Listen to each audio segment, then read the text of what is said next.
Optimus, first of all, thank you all because we have reached 100 subscribers in our channel. Alright, in the previous videos, we talked a lot about functions in JavaScript. In today's video, we are going to be talking about spread operators in JavaScript.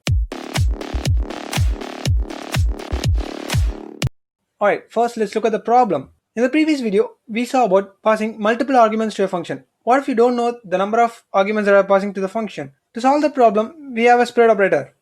Alright, let's look at an example. Let's just write a program that just returns the sum of the arguments that is passed to it. Let's just say function sum. You don't know how many arguments are going to pass into it. So let's just name the variable num and you just put three dots before it. The three dots denote the spread operator. And let's just write a code inside. Let's just say for now, let's just console.log it and see what is the value of num. Let's call the function sum 1 comma 2, and you see it returns an array, so we can just loop over it and find the sum of the numbers. Alright, let's do it. At the beginning, let's just say let sum equals to 0. This denotes the value of the variable sum in the beginning. Alright, let's just use for loop to iterate over the array. Let's just say for let I equals to 0, I less than num.length and I plus plus.